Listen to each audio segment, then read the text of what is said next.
admit, giving a paper on a Victorian church, or on Victorian churches, is a slight departure for me.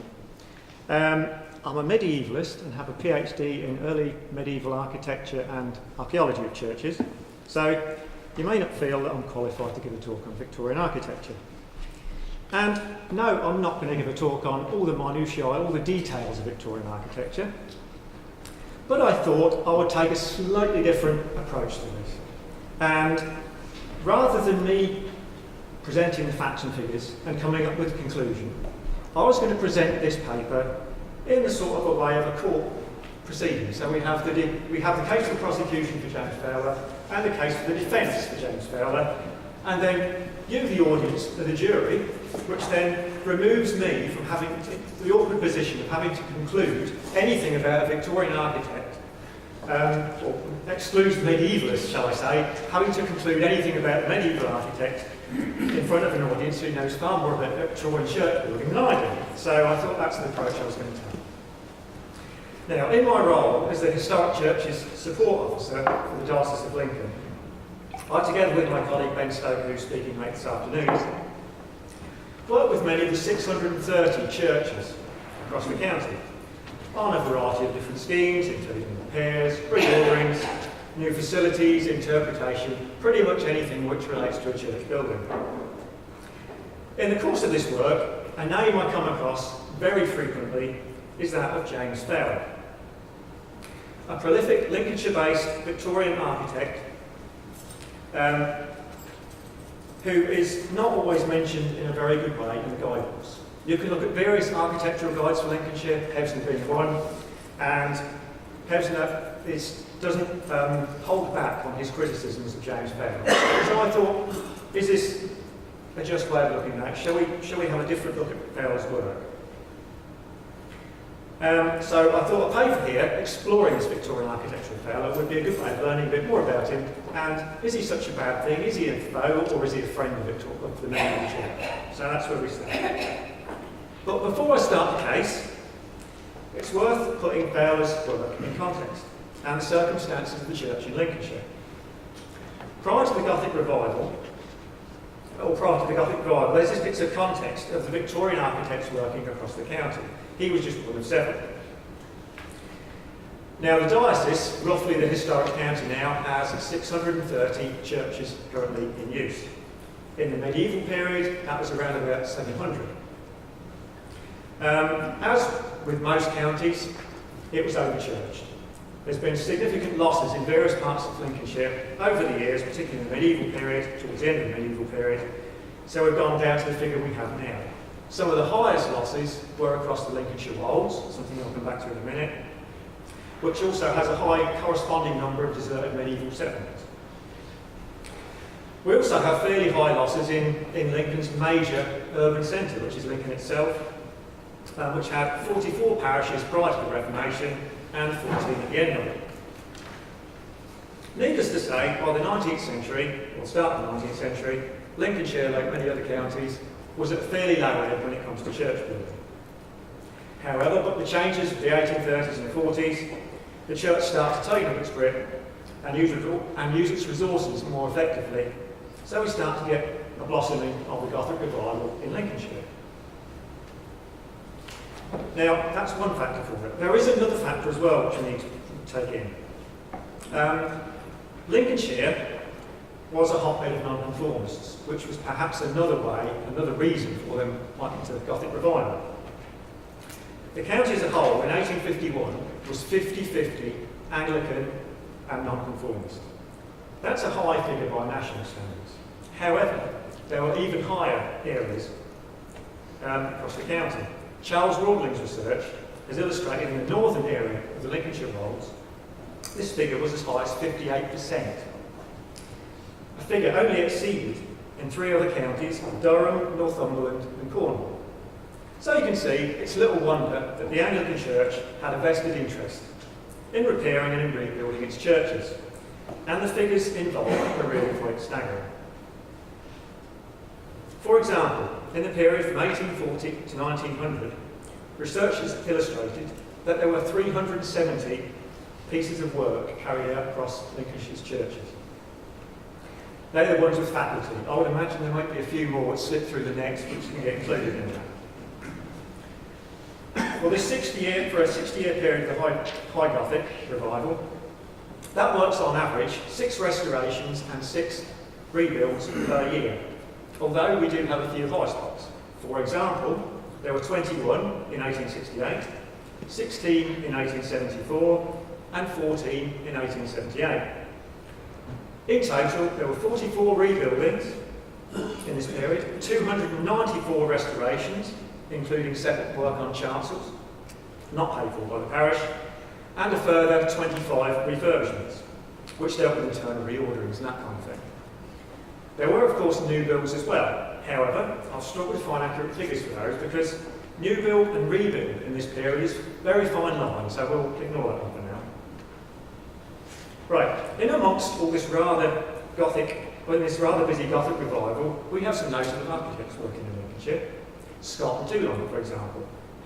But one of the most prolific is the one I'm talking about this afternoon, Louth-based James Fowler. He was born in Lichfield in 1828 and in his early career trained as a lithographer, where he was responsible for producing plates on ecclesiastical buildings, which no doubt stimulated his interest in churches. By 1849, he had moved to the market town of Louth in Lincolnshire, just on the edge of the Wolds, where he went into partnership with Joseph Moorhan, also a lithographer. By 1857, the pair had worked on a number of rebuilds, which I'm going to detail shortly. However, by 1861, Fowler was so confident he established his own private practice, which also involved parsonage houses, schools, almshouses, and a variety of other buildings. Not content with this, it's quite busy for an architect, but not content with this, he was also a local councillor, Mayor of Louth 5 times, the Diocesan Surveyor, and also a member of the Architectural Society for the Diocese of Lincoln. He was married and also had 3 children. By today's standards, we would call him a workaholic. In terms of the Gothic revival, he was responsible for a considerable number of the county's churches. 25 rebuilt churches, which is roughly 57% of those in the county, 57 restorations, roughly 20% of those in the county, 18 new builds, and 5 more minor interventions, shall we say. In the wider context of the Gothic revival in Lincolnshire, Fowler was responsible for around about 24-25% of all the work in the county up until his death in 1892. That's a lot of work.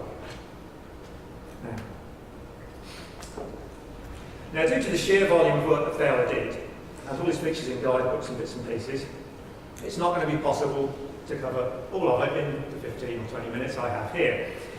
So, to give Fowler a fair hearing, I was just going to concentrate on one smaller area, the Lincolnshire Wolds, and look at and examine some of the examples there to see what we can actually make of Fowler from that evidence. The area I'm going to cover, as you can see, is here. It's Lincolnshire Wolds is outlined there. We've got Market Raising, Casey to the north, Louth to the east, and Horncastle to the south. That's a small area we're looking at.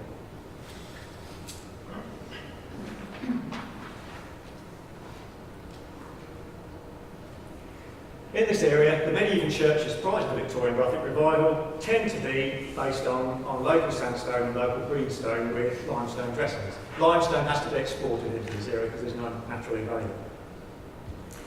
Okay, right, we now need to start the trial.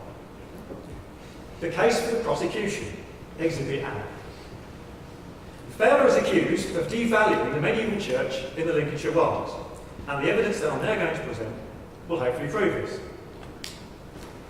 The first 3 churches, which we see here, are constructed when Fowler's in partnership with Moorhan. And as you can see, as Dale just explained, these have all the good ecclesiological principles. South porch, western bellcop, nave and chancel separated with lower roof externally and the chancel arch internally. And we've got the one on the bottom, on your bottom right there, that's the only new one, the others are rebuilds. The top 2 are Brinkley and Fullerby, both built in 1857. The one on the right, at the bottom right, is East Ravedale, 1857. And we've got Dalby when Fowler's his own private practice, which is on the far left there, which is 1862. Now the exterior of these buildings should give you a clue of what's coming with the interior. They all kind of look very similar. And there we have Exhibit B. Now, some of these, particularly the one at the bottom there, Dalby, which is his 1862 church, we've got all the good things the ecclesiologists start looking at there. We've got the lay benches, we've got the steps up to the chancel, the tiles, floor tiles, etc. And we've got the polychromy work on the brickwork and the stonework there. So it's a bit of a continental influence going on there too, which of course was part of the course in the Gothic revival in the 1860s.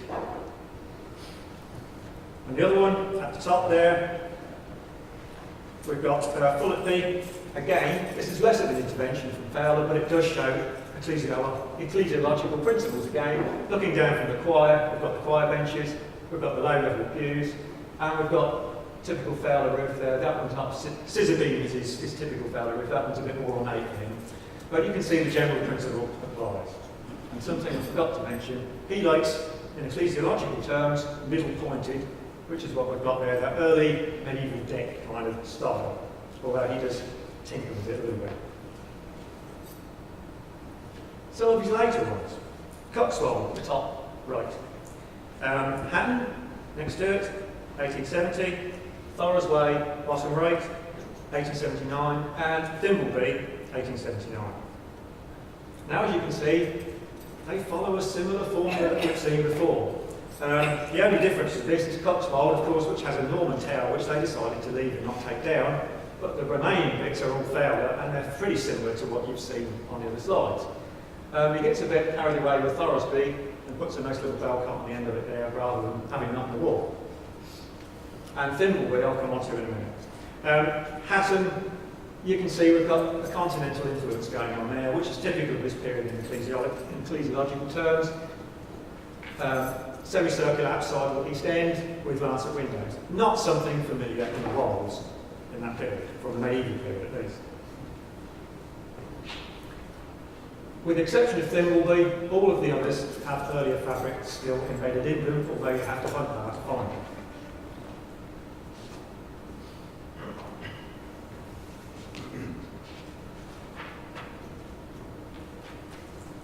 Right. Now, one of the ones I've just showed you, Hatton. Here we are. It's very similar to the one Dale just showed as well. Actually, this is 1861, and we've got there the outside lease down with lancet windows. Again, you can see the polychromy work, the low-level benches, and there you can see the typical scissor beam roof of Fowler. It's got everything about Fowler, this church. Bare walls, of course, not a medieval thing. That's a Victorian thing they do. And then if we look at Claxby, some more examples of his later interiors. Claxby is 1871, the one on your right, or on my right. Most of the church there are still medieval. He's had a lesser intervention there, but the interior is all Fowler. So we've got the benches, we've even got the room screen, and you can see he's also had a go with the tracery of the windows. We've got that kind of geometric, middle pointed, as it were, there as well. The one on the other side is Thimbleby, 1879. That one is a church I'm actually dealing with at the moment. It was one he did to a very limited budget, shall we say. It's got numerous structural issues now, but again, it's got all the typical hallmarks of Fowler. Scissor beam roof, bare interior, middle pointed Gothic windows, and not particularly ornate font, as you can see there as well.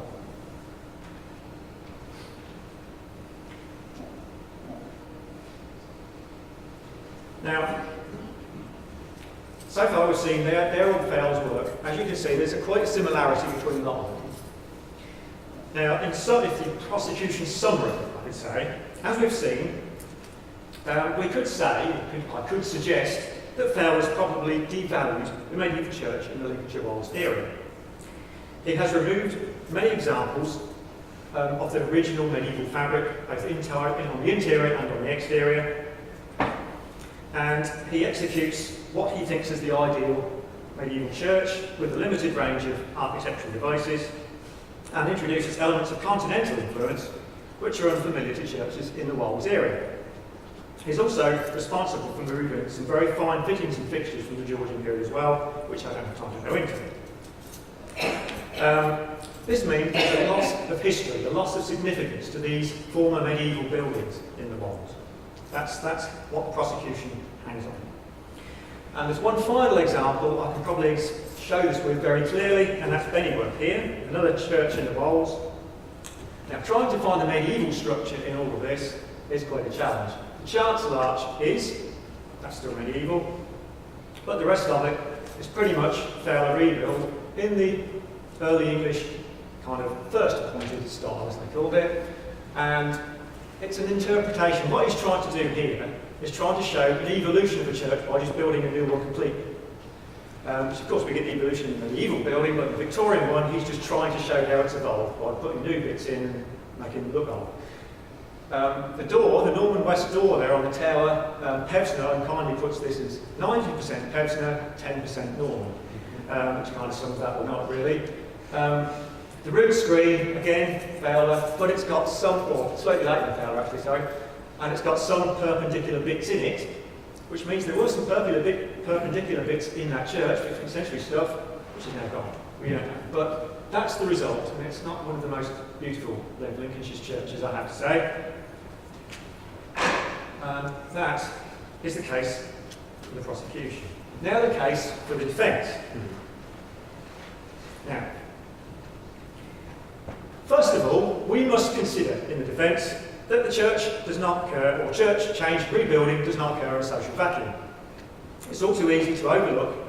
Some of the churches we've looked at and mentioned have been subject to much heated debate and discussion on the merits of any given scheme. Fowler was no doubt undertaking the wishes of his patron, with varying levels of funding available to him. Many parishes he worked with would have not been able to afford the bespoke designs by Scott or somebody like that, so hence the reason we get the result what we have there. The patron, another way of looking at it, the patron, for instance, may have had an involvement with another scheme elsewhere in the Walls, and liked that particular scheme and more or less copied it.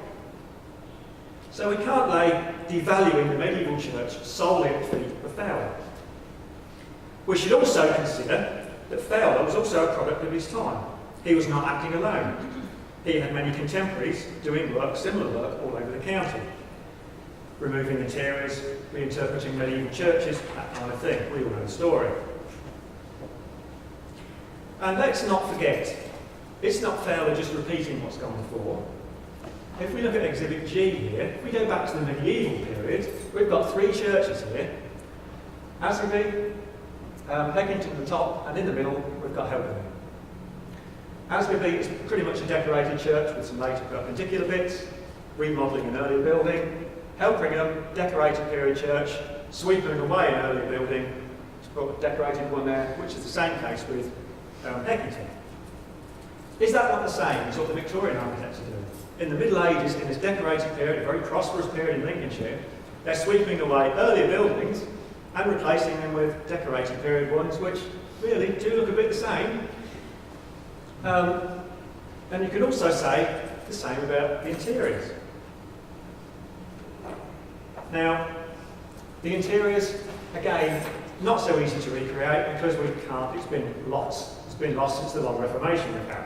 However, if we look at one, for example, here's Peckington, circa 1330s, it's got all the medieval bits on the interior of the chancel we would expect in Lincolnshire at this time. So it has a tomb niche, it has a sedilia, it has a piscina, and it also has an Easter sepulchre. Almost identical schemes can be found just down the road at Navenby, and there's a similar scheme in Nottinghamshire at Wharton, and it's got all the same elements. The one at Wharton here is slightly later, but not by much, but if you can spot the difference, there's not a great deal of difference. So again, in the medieval period, do we not have a repetition of interiors? Are they not remodelling their churches to a later stylish or up-to-date fashionable aesthetic and changing all the interior and the exterior? That's no different to what Fowler's doing in the Victorian period. And here we are, just to prove that final point, the East Africa.